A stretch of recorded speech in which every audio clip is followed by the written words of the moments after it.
जीवन हमें एक मौका देता है, इसलिए जब भी सही कॉलेज चुनने का समय आए तो सिर्फ मंगलायतन यूनिवर्सिटी आपके बेहतरीन भविष्य और सर्वांगीण विकास के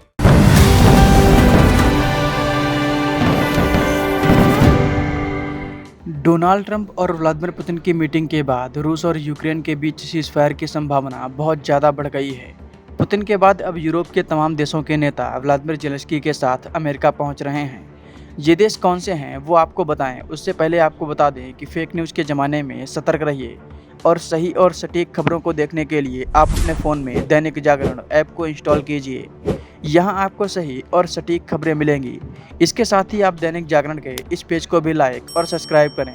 चलिए वापस अपने टॉपिक पर आते हैं। यूक्रेन में शांति के लिए चल रही वार्ता को आगे बढ़ाने के लिए अमेरिकी राष्ट्रपति डोनाल्ड ट्रंप से मुलाकात को यूक्रेन के राष्ट्रपति व्लादिमीर ज़ेलेंस्की सोमवार को वाशिंगटन पहुंचेंगे।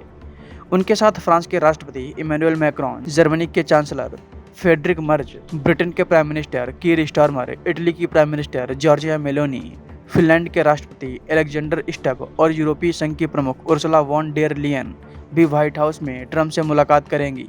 ये सभी यूक्रेन में युद्ध खत्म कराने के लिए ट्रंप के पहले शांति समझौते और फिर युद्ध विराम वाले रुख को बदलने के लिए दबाव डालेंगे। शुक्रवार को डोनाल्ड ट्रंप की रूसी राष्ट्रपति व्लादिमीर पुतिन से वार्ता के बाद अमेरिकी राष्ट्रपति ने ज़ेलेंस्की को शांति समझौता कराने का सुझाव दिया है। इससे पहले रूस यूक्रेन में लंबे समय की शांति के लिए समझौते की बात कर रहा था।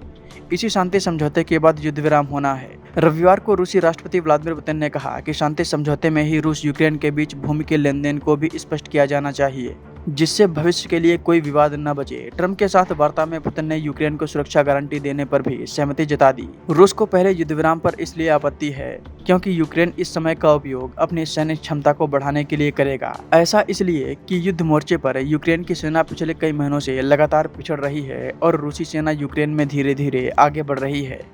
जर्मन सरकार ने कहा है कि सोमवार को होने वाली वार्ता में ज़ेलेंस्की और यूरोपीय नेता शांति समझौते के प्रावधानों, सुरक्षा गारंटी, भूमि से जुड़े क्षेत्रीय मसलों और यूक्रेन के सहयोग पर वार्ता करेंगे।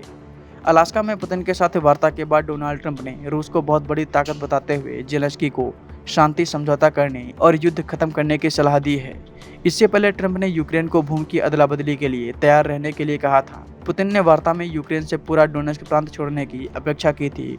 उसके 70% भूभाग पर रूसी सेना ने कब्जा कर लिया है। 3.5 वर्ष से जारी यूक्रेन युद्ध द्वितीय विश्व युद्ध के बाद सबसे ज्यादा खून खराबे वाली लड़ाई है। इसमें अभी तक दोनों देशों के 10 लाख से ज्यादा लोग मारे जा चुके हैं या घायल हुए हैं।